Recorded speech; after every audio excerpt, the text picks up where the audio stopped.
We are on page 188 of The One and Only Bob. This chapter is titled Not Moving. I know that hand like the back of my own paw. No, Ruby screams. Uncle Ivan. I check the crowd. No sign of Julia or George. Nothing. No Maya either, or other keepers I recognize. Just a few employees, several rescue workers, and 2 or 3 dazed-looking visitors. Is he alive? A firefighter asked. Hand, whatever it's called, isn't moving, says another. Weaving my way through the tangle of legs, I climb up the rubble pile, sniff a bit, and bark my loudest. Yes, he's alive. Get your rears in gear, bark. Just like those overachieving rescue dogs in the Man's Best Friend show, I listen for a sound from Ivan, a grunt, a cry for help. Nothing. Still, he smells alive. At least, I think he does. And that's good enough for me. Page 190, Xena. Another dog races over, a tough-looking German shepherd wearing an impressive glow-in-the-dark vest and some booty things to protect her feet from the rubble, but I hold my ground. This is my friend we're talking about. I lick Ivan's hand. His fingers twitch. Well, that's all it takes to get both of us barking like maniacs. More people gather. I see Maya next to Ruby, which makes me feel better. Name's Xena, says the shepherd. Bob. I nudge Ivan's finger with my nose. Nothing. And this is Ivan, my best bud. Sorry to hear it, she replies, and I don't like the sound of her voice. With great care, and far too slowly for my taste, rescue workers begin removing chunks of the wreckage and tossing them to one side, heads are up. Xena and me, we mostly stay out of the way, but every so often I lick Ivan's hand just so he knows we've got him covered. I glance over at Maya and Ruby. Maya is wiping tears from her eyes while she strokes Ruby's ears. Ruby is giving Maya a comforting trunk hug. Good old Ruby, wise beyond her years, that gal.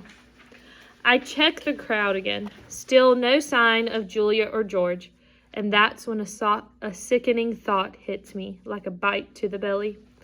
What if Ivan isn't the only one under the rubble? Dragon, page 193. More police cars and ambulances arrive at the park. A handful of keepers stream in too, looking frantic and confused. The wildest thing of all, wandering through all the destruction, are random park residents. Animals, birds, reptiles. Residents who most definitely do not belong in Gorilla World. A police officer is chasing an armadillo. A great blue heron watches the mayhem from her position atop a giraffe statue. A wallaby pokes his nose out of a bush, his saucer eyes catching the fire engine lights. Nets, someone yells. We need more nets. An older gentleman holding a blue umbrella lets out a blood-curdling scream.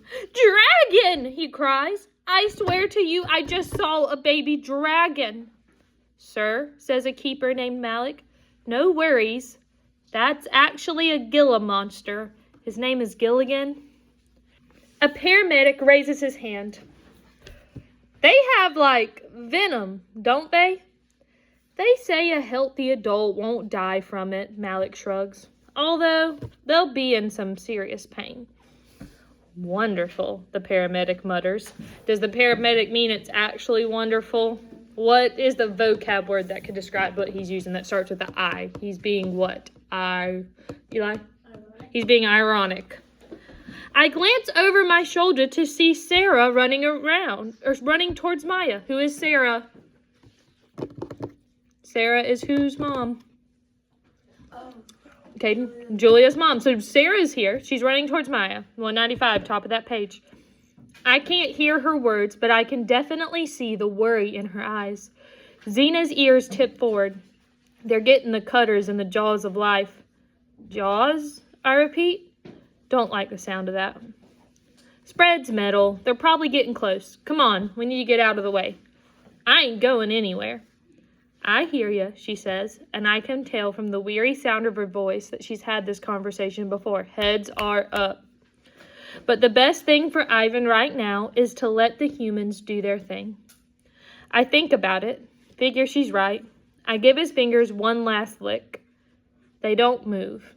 Nothing. Nada. We pick our way to the bottom of the debris pile. Hang in there, Ivan, I call. We love you, buddy. I know it's crazy, but I listen anyways, hoping for a sign, any sign that he's still with us. Hugging. I run to Kenyani. Don't worry, I tell her, he's gonna make it. I can tell she doesn't believe me. From there, I head over to Maya and Sarah and Ruby. Maya has a radio headset in one hand, and for some reason, a young squirmy meerkat in the other. Sarah kneels down and hugs me tighter than any sweater she's ever knit. Bob, she cries, what happened to your nose? And look at your paw. Some dogs don't like to be hugged that way. I'm one of them. But Sarah needs to do it. I can tell somehow. So I let her. Isn't so bad, really. 199. Loose. A new police officer joins us. Officer Williams, she nods at Maya. You're with the park, right? Yes, I'm Maya. This, Officer Williams pauses. We need to get this under control ASAP. Winds are going to pick up and we haven't even hit the eye. Storm surge could be an issue. This one's moving slow. We've got a skeleton staff here, says Maya, as the meerkat attempts to eat her earring. Early reports say maybe a third of the habitats are damaged or destroyed. She shakes her head. We've got some injuries, some possible fatalities too. Does anyone know what that word fatality means, Lawson? Deaths. Yeah, so we've got, definitely they got injuries and maybe even some deaths. Human? Don't think so. Anything loose that could be a, problem? Maya presses her lips together. Yep. Such as a couple Florida panthers, gray wolves, python maybe, possibly an alligator or two. American alligators, not Chinese. I don't care if they're from Canada. If they eat people, we're in trouble. They don't. Typically, Officer William repeats. Well, that's reassuring. So what is the vocabulary word right there that we could use to describe that, Eli? Ironic. It's definitely not reassuring. Sarah loosens her grip on me ever so slightly. Maya, she asked, her voice trembling. Have you heard anything on the radio from George and Julia? I keep calling, but the cell towers are down. Nothing yet, Maya says, but I'm sure they're fine. Nearest shelter's over at Lincoln Street, says Officer Williams. You could check there. Sarah frowns. They were probably here right before the tornado hit. We're searching the park, ma'am, says the officer. We'll find them if they're here. Everybody, clear out, a firefighter with a megaphone yells from a spot near Ivan. Could be danger of more collapse. We're working on this last metal beam. I look to see if Ivan's fingers are moving. Nothing. Hold on, Ivan, I yell. Nothing. 202. Sometimes nothing is the worst sound in the world.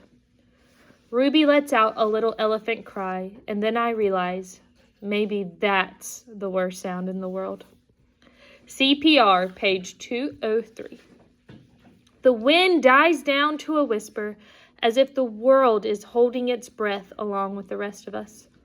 Do you two have any I don't know where two came from. Let me try that again. Do you have any vets standing by? Asked Officer Williams as two more ambulances screeched to a halt nearby. Yes, Maya nods. Not sure when they'll get here, though.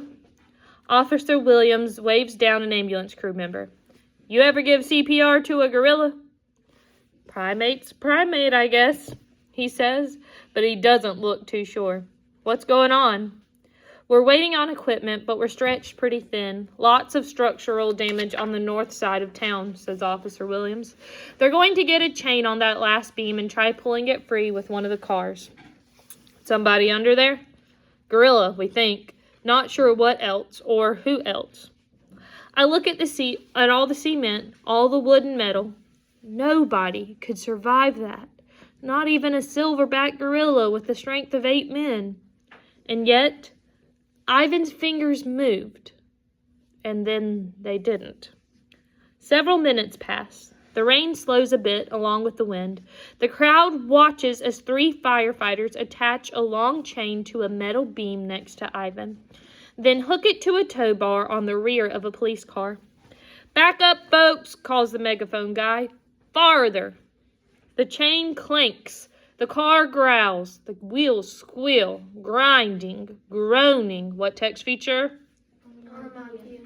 Progress. Just a bit. 2 big chunks of metal has definitely moved. A whisker or 2. More grinding. Wheels dig holes in the ground. Mud flies like thick brown rain. A lurch, a snap. Clanks and rumbles as the big beam jerks free. Why do you think they're using so much onomatopoeia in this section? Why would they use it? What is it helping do for you in your brain, Emily? It's helping create a picture, right? Like you can picture what's happening really clearly right now, right? Okay. Clanks and rumbles and the big beam jerks free. The rescue workers move in, digging with their bare hands. Cement and dust and metal and bits and pieces of Gorilla World are everywhere. But where is Ivan? No. Page 206. No movement. Nothing. But after a few more minutes, one thing is clear. A gorilla-shaped mound has appeared, covered by dust and dirt and debris and splattered with rain. It just lies there. I've lost a lot in my life. My whole family. Stella. But Ivan? No, it can't happen. Not Ivan. Page 207. Miracle. The mound sits up. 208. Gorilla Ghost. Ivan emerges from a cloud of dust like a jumbo-sized ghost. He blinks several times, coughs, shakes, stretches a little. He's holding a banana, which he proceeds to eat. Everyone, and I do mean everyone, cheers. And that's where we're going to stop.